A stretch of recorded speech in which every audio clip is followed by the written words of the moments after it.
families of the workers who maintained a section of the railroad. Now, where were they located?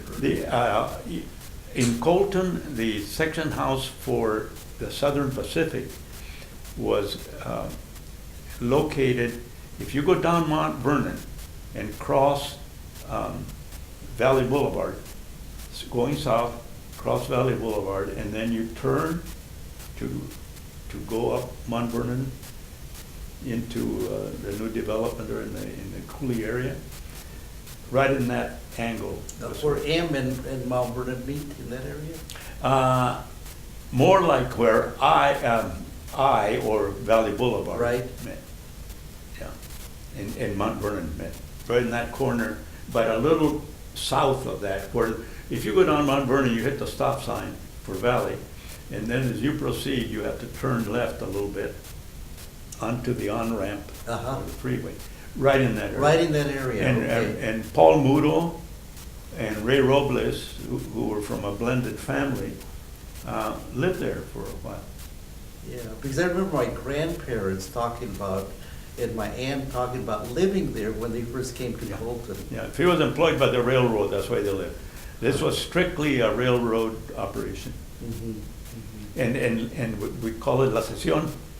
Right. La Sesión, which meant the section, and they took care of a section, wherever it was, if it was from there to wherever in Redlands or beyond, and then west, whatever. I don't remember the boundaries of the responsibilities, but they took care of the railroad, making sure the spikes were still in there, and there was no problem. And then also, Ernie, you said that a lot of workers that worked in the PFE, and also Southern Pacific, the companies would break up their boxcars, and then they would dump the wood across the street, and then many of our families would go down and collect that wood and build our houses with that Absolutely. material. And today, you can still, if you go to La Paloma particularly, because that was close to the origin of the stuff, you still find a fence or a side of a house, and you can see the tongue and groove boards that were taken off the boxcars. Definitely, yes. We built our fence all along the alley of 10th Street, between 10th Street and 11th Street. That was from boards from there. And you had to be real quick because they burned them every day. Right. Now I want to tell you about my entrepreneur jobs in those days. A ver.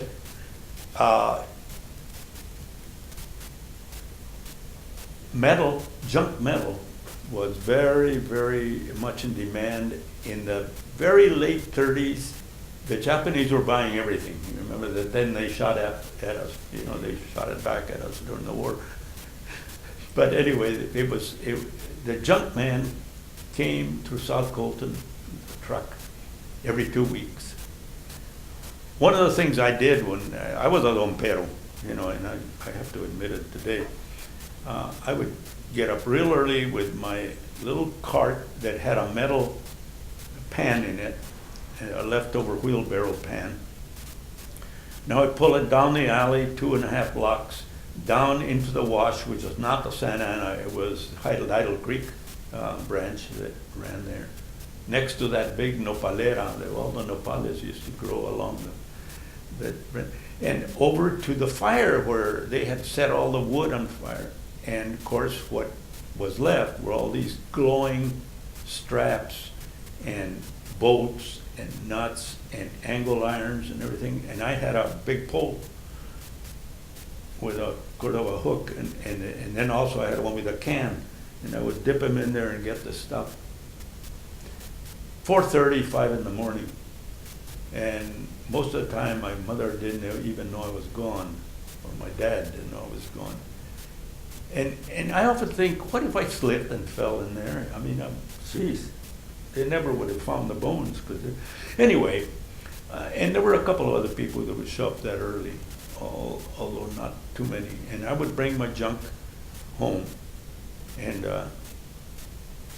keep it for a couple of weeks. And some of the guys that went to the other dump at the end of O Street, remember there was way. Right. And got metal from there, sometimes needed money for the theater, for the shows on Sunday. So I'd buy it, but I had a scale that I'd also got from the junk. And I would buy their junk, of course, with interest. So you were the middle person? Yeah. So I would buy junk, and then when the junk man came around, I usually had quite a bit, and so I had money in those days. One day it was a big disappointment. We'd go to church on a special service on Friday night. I don't know why, but I went to church. And of course, I mentioned Methodists way back where my folks, when they got to Colton, started attending the Colton Baptist Church right at L Street. So we'd go to church there. And one Friday we went, and next day the junkman was supposed to come by, and I went in the back to check out all my stuff, and somebody had stolen it. All my junk was gone. And I was really disappointed with God. Man, was I disappointed. I said, there I was at your place, and you allow this to happen to me. You mentioned the other dump, Ernie, and that was also at the in that area, but at the end of O Street, and that Yes. used to be the dump for the city of Colton. Right. And They burned everything also. Yeah, and before they set anything on fire, we see the big trucks coming, and we give that yell in the neighborhood. Yeah. Ahí vienen los troques, ahí viene el dompe. And then And we you know what? run over there. Right, and the term that was, that when you think about it, now, basura nueva, new garbage. Basura nueva, viene la basura nueva. And so we'll go out there and get the bottles, 2 cents deposit. Yeah, right. Remember? The rags. And Lindy's taco sauce on M Street, across from Carrera's house. They had a tiny little restaurant there, and they also cooked their salsa. And if you brought the bottles, they gave you a penny for each one of the bottles. So that was good income. The 10 of rags, those, and you yeah. got admission to the movies. Yeah. No, but that was quite a kind of a, for us, comics book that they would throw away, that we would collect. Yeah, sure. The rags that we would collect and sell to the junk And man. cotton rags were big in those days. The other thing about that dump was that if you went beyond it, over to the sand of the Lytle Creek, that's where the packing house dumped the oranges that weren't good enough for market. And and the oranges, if they just had a little nick, or if they had grown up against a branch and had a little dent, they wouldn't wrap them. The women at the packing house there by the old depot wouldn't pack them because they weren't market ready or whatever. And the old depot was located on J and, It was Ninth. Ninth? Yeah. Okay. Yeah, Ninth and J. And Mr. Aranda had the contract with the packing house to dump all the oranges that had to be gotten rid of. Well, as soon as we knew Aranda had his little Model A truck going right on O Street toward the dump, man, it started running because we'd take a gunny sack and fill it up with oranges that were perfectly good. Yeah. So we had orange juice all the time in my house, and probably yours too. Yes. Yeah, that was good. Ernie, you graduated from Bolton High School, and then you went on to Valley College, and then you graduated from UCR. But did you finish UCR, or did you have to go in the service? No. I joined the Air National Guard in 1948, as did Gil, my friend Gil. So I got my AA degree from Valley in 1950. I applied to the University of Redlands because that was the only place around here to go. I mean, there were no other places that close. There's the Claremont schools, but so I applied at Redlands, and I had saved enough money, even from my junk days, to other jobs, La Pisca and all this, some other jobs that I had, to go to Redlands. And I had enough for 1 year tuition in Redlands if I lived at home. So I applied, and I still have my card from Dr. Armacost, the president of the University of Redlands, asking me, all the new students, to a reception at his home on September, I think on September, first week in September. And I was really excited to go meet the president. My gosh, it was great. That, at the end of that week, I was still in the Air National Guard, you understand, weekend warrior, going to weekends for training. And I got a letter from the government saying that the Air National Guard unit, the 196 Fighter Squadron at Norton Air Force, or not Norton at that time, because it wasn't 1950, well, I was 50, but it hadn't been named Norton yet. San Bernardino Air Depot, you are advised to, I don't remember the wording, wind up or something along those lines, your civilian affairs, and you're to report for federalization into the United States Air Force on September 10th. Just a few days before. So all of a sudden, I had to go to Redlands and tell them, hey, I won't be a junior here. I'm headed for the Far East. Anyway, that was 1950. I already had 2 years in the Air National Guard, which was, of course, part of the Air Force, but it was California Air National Guard. So I had 2 more years to complete my 4 years, and I spent those in preparation and actually going to Japan with the fighter squadron. When I came back, I had 2 years of college, graduated from Valley. Dottie, my wife, had also gone to Valley 1 year behind me. And in those days, the emergency credential was being utilized by many of the small school districts, particularly in the outlying areas.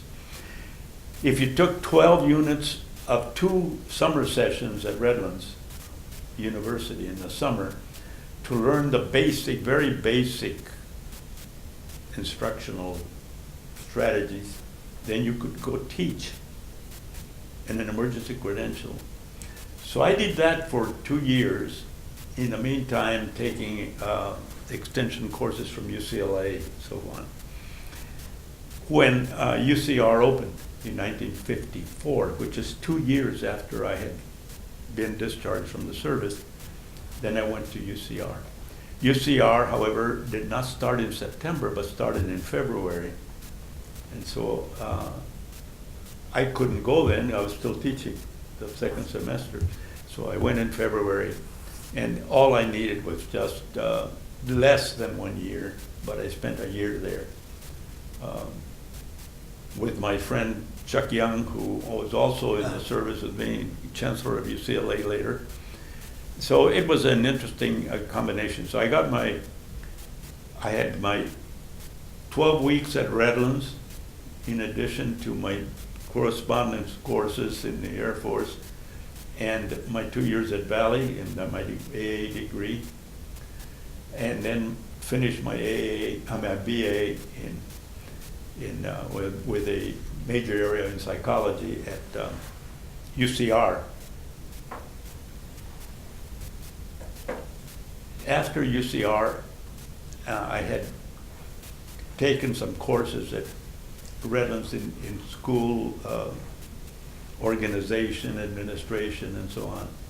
So when I went back to teach, which was in the Barstow School District, when I went back to teach, I found out that now I was a vice principal.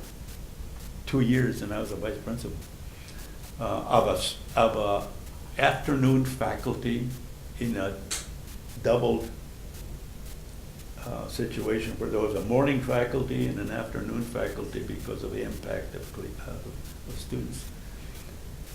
Years later, of course, I started my doctoral work at Claremont Graduate School. but in one of the summers during that time, I was able to work for the State Department of Education in several sites in California in second language teaching. And through that connection,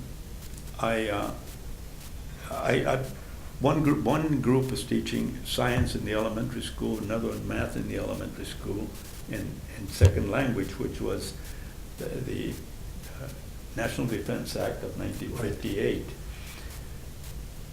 Through that connection, when I went back to teach and to work in Rialto, I got a call asking me if I wanted to apply to work in education research and development at System Development Corporation, which is spun off from RAND. I didn't expect that, but all of a sudden they made it possible to take off and finish my doctoral work at UCLA. If you remember at UCLA in those days, because you were a little bit later than I, but in those days, there was a prejudice against education in faculty senates in universities, particularly University of California.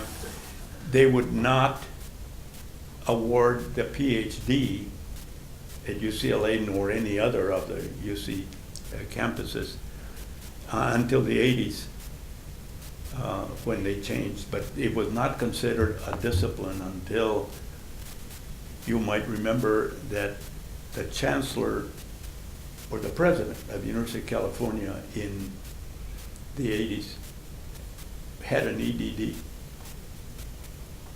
from a university that had the same prejudice on the East Coast. And so in the 80s, then the University of California then awarded. You could get a PhD at UCLA when I was there in 1961. If you took a language. 1960. Yeah. No, if you took a major, not a major, but a concentration. Let's say you took a concentration in psychology or sociology, which was another semester. Then they might consider you, if the faculty of that school agreed that it was legitimate. And there was that prejudice there, and in some cases it's still there. It's still there. Still there. Seeing you as, well, this is not a discipline because it's made up so many of them. Yeah. Well, that's even an advantage. Anyway, you asked something else. And you got your doctorate degree from UCLA when? 1966. I spent, you've been through it, and what happens when you complete all your coursework, and then you got to do your dissertation, and you mess around, and well, maybe you didn't, but I did. I was a principal at school at that time, and I was not too diligent. Procrastination was my best quality. No, Ernie, you were busy. Well, but anyway, yeah, it took me a while. I administrator. completed my work in '63. It's '63, and then 3 years later, finally, I finished. And my interest in prolonging it somewhat was because at that time, the University of California, UCLA, in Los Angeles, had instituted a new major for doctoral candidates, and that was instructional technology. And it was in its infancy, and so I was a pioneer of 8 students getting a doctorate in instructional technology when the computer we were using was the size of this room and had probably 1,000 of the power in my laptop. It was a time of we were into we were into instructional technology and use of computers, and we didn't have the tools at all. However, when I look back at the literature and my papers and everything